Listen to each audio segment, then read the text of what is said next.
Joining me now from New York is Oran Goldberg, whose day job is actually a client success manager at Yapo, a well-known Israeli startup, and Sylvie Spector, his wife, who is a startup marketing consultant.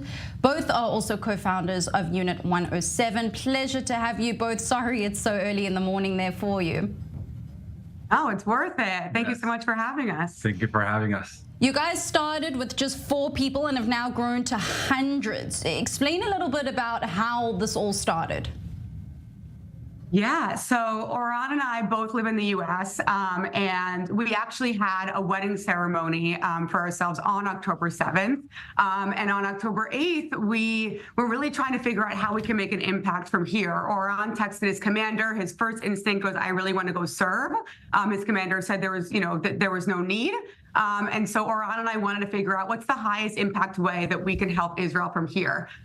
Him and I and 2 of our co-founders were receiving texts from Israelis on the front lines who did not have the supplies they needed. Obviously, there was shortages in Israel, and we wanted to figure out how we can get them those supplies and make sure they knew that they had that support from Israel. So we all hopped on a Zoom, talked about how we could help, and realized that the best way would be to literally go buy the items ourselves and then find people who are actually flying to Israel, give them the items, and then have people who would meet them at the airport to drive it directly to the units. And it started, as just us 4, and it caught on, and now we have over 400 volunteers.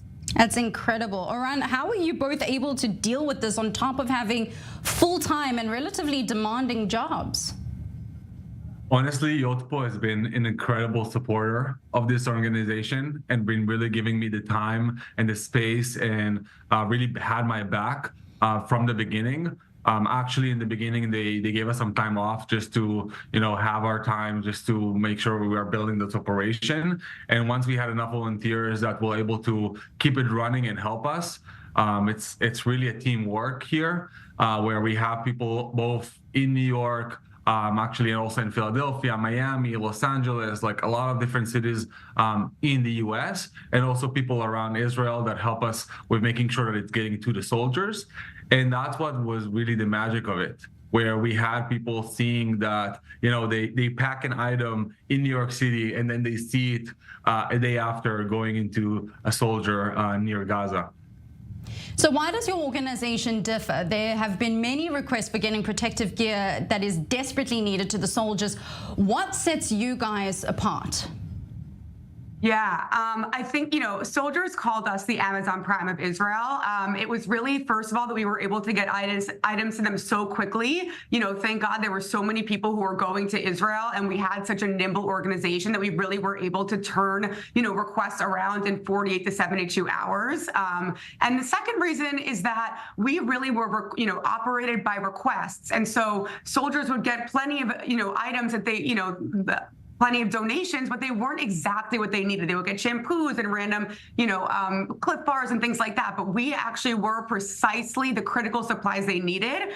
We would often get that response from soldiers like, wow, this is actually precisely aligned with our needs. So I would say those 2 are what sets us apart in terms of like the quality of our service.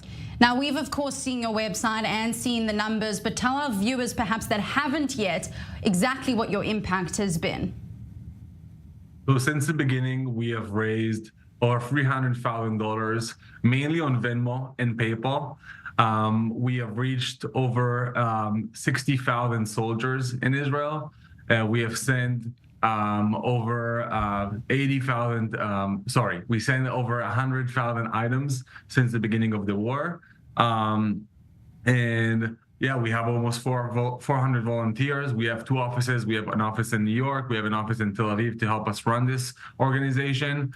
And it's been an incredible journey.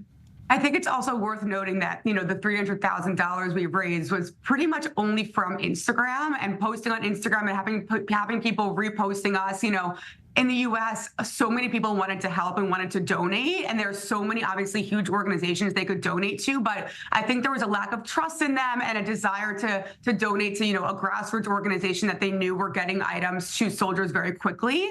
And so that really contributed to our success in being able to raise so much money so quickly just from a social media platform. So how can people get in touch with you guys in order to help, whether it's volunteer, donate, or even make requests themselves as soldiers for some of the equipment or items that they need?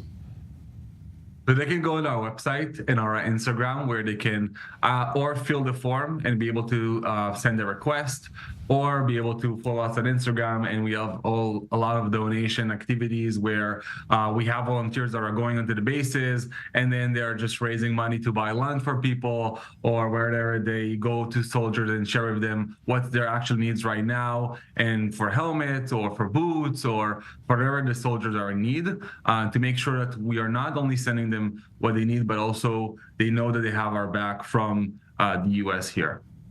So what do you envision happening with this organization in the future? Hopefully sooner rather than later, this war will come to an end. What then happens to Unit 107? I think it's a very interesting question. We actually now are in those conversations internally, but our vision is to really give people a way to connect with Israel in a one-on-one kind of experience, like creating that nonprofit 2.0, where we're going to be able to do something different to really have our age of our generation get more connected to Israel and see Israel in the light that we have seen it, we have experienced it. We had our wedding in Israel this end of summer on August 31st, and I think it was very special to have a lot of people that came from the US, that it was their first time, and seeing how they reacted and how surprised they were of how developed it is, how amazing it is, how we have so many people live together and so close to each other. An example is people walked over Jaffa, and we're so surprised to see the mosque, and seeing that how people live together and seeing how peaceful it is. And I think that will be something for us also to consider as we move forward with Unit 10-7. Yes, because we obviously know that this cause is not sustainable, but what is sustainable is everybody's, passion and support for Israel. It's been really surprising how many people have not been interested in Israel in the past, but after 10-7, they really want to get involved. They really want to help. And we've built this amazing community. We've gotten, donations from over 2,000 different people. We've had multiple events, and we really want to be able to, leverage this community and take it even beyond the war. So we're in our heads down and sort of exploring the different avenues that we can take in order to really increase, passion for Israel and support for Israel. So stay tuned.